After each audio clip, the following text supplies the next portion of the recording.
So now we're ready to add our monitoring stack. We talked about Prometheus and Grafana earlier. So now let's add our monitoring stack. All right. We're gonna add hem repo if not already added. First, we're gonna install monitoring stack to Prometheus and Grafana. So use the kubectl, create a namespace, monitoring. We're gonna add the repos and install or upgrade kubectl Prometheus stack. Okay, using the hem command. Those are packaged as we mentioned earlier, and then waiting for Prometheus and Grafana patch to be ready. So we're gonna do a wait, and that's what this is doing here for 300 seconds. All right, we're gonna keep going here. Now Grafana, we're going to get the Grafana pod. Okay, get the pod, the Grafana pod, and we're gonna find. We need to now find a free port so we can use the Grafana to listen on. Next, we'll start port forwarding, which is what we have been dependent on. I explained that earlier. We're going to do Grafana port forwarding here. It's already done. We'll say Grafana port forwarding already running on the port that was determined to use. And then we're just going to open the Grafana in our local browser. Now, when it's set up, Grafana creates a password, and we'll need that password.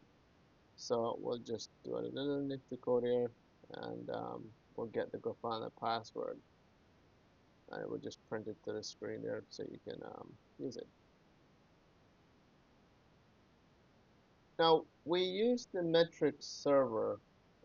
We enable this metrics server earlier because this plays into a lot of the monitoring of the system.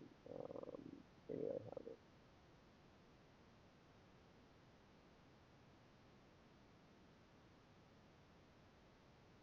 it. Okay. This provides CPU memory metrics required for horizontal pod scaling, pod auto scaling, aggregates resources usage from kubelets and exposes them to the API server. We talked about why using port forwarding instead of load balancer. Well, we talked about port forwarding instead of earlier, but some may say, okay, why do you use port forwarding instead of load balancer? Minikube doesn't natively support cloud load balancer. Port forwarding is a lightweight alternative for local development. There's HA proxy and all the stuff like that you can use for some of the load balancing capability, but we're not going to go that complex here. We talked about Prometheus stack. It's a production-ready monitoring bundle that includes Prometheus, Grafana, Alert Manager, and exporters. It deploys Prometheus, which scripts metrics, a Grafana, a visualization, Alert Manager, alert routing, and node reporters, that does system metrics.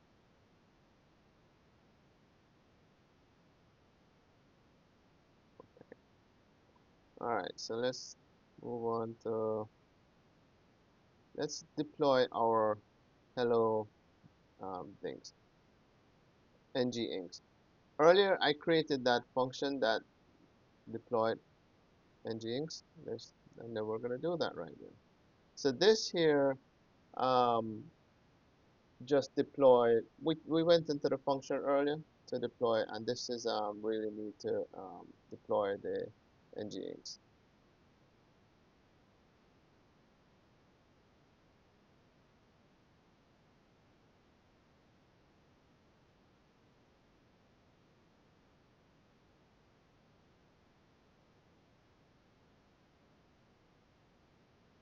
And what we'll do is we had to do port forwarding here.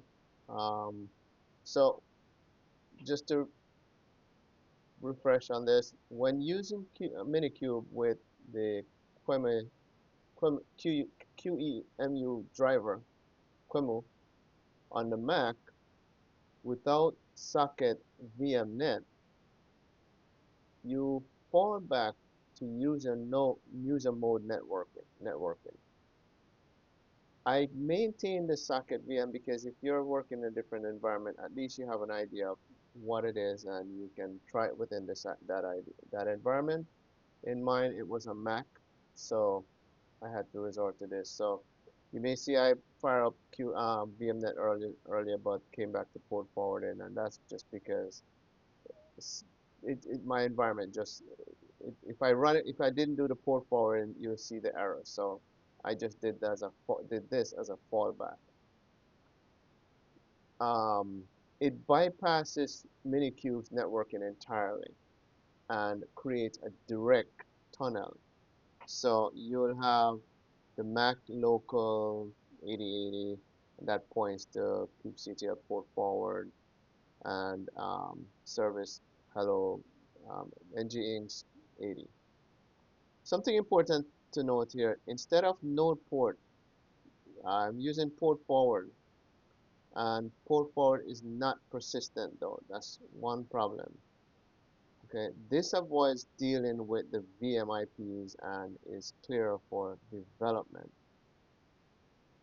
When I say it's not persistent, if you close the terminal, it stops. If the pods restarts, connection drops. It's just meant for debugging local demos. You're in a production environment, then you might want to not do port forwarding. Okay, and then let's wrap up with Minikube tunnel for user network. I have fallbacks here again, um, so we'll just wrap it up.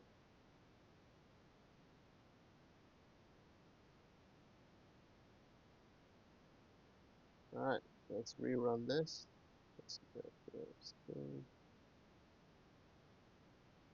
and let's rerun it. We'll clean it up and it will do a whole restart again. Reset.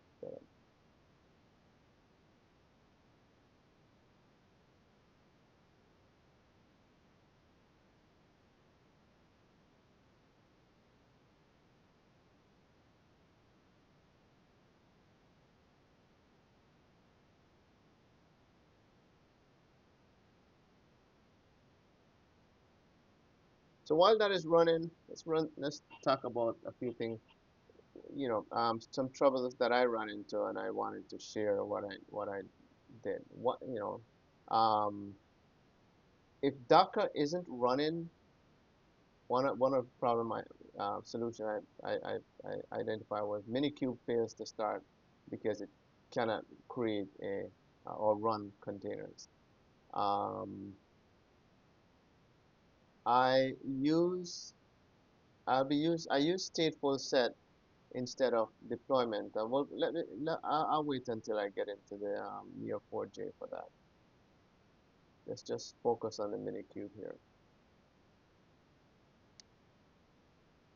I used Hem instead of raw YAML because Hem provides templating, versioning, and repeatability. It allows me to define a complex distributed system like Neo4j once and deploy it consistently across environments. Um, Hem template engine plus package manager that install Kubernetes resources as a unit call release. So I'll get into some more of those. Those are some nice things to know as you go through your setup and learning this environment.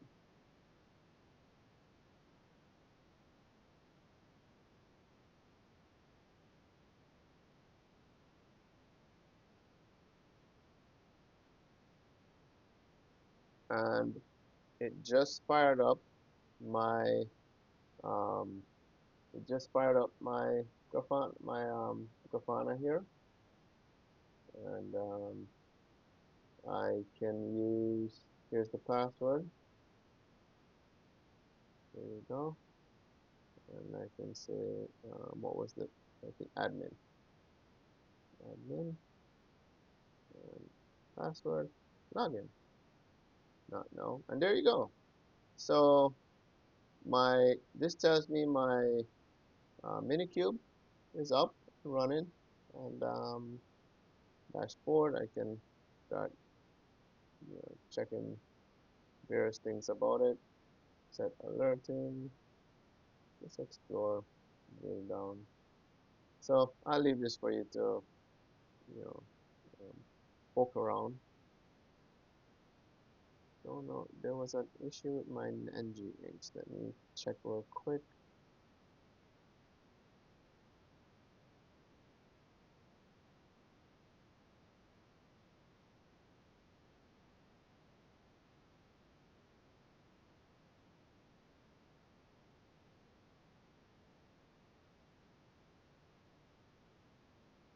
I don't know why that's giving me a problem. Okay, we'll come back to that in a little bit. Not sure why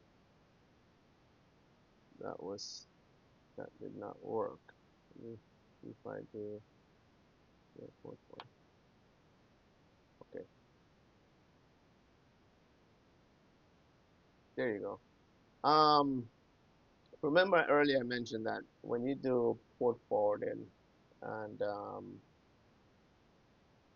it doesn't stay. So if I close this terminal, this goes away. So I just did port forwarding for this, so I could show you that the nginx was deployed and I'm able to access it. This is in one of the pods. Okay. All right.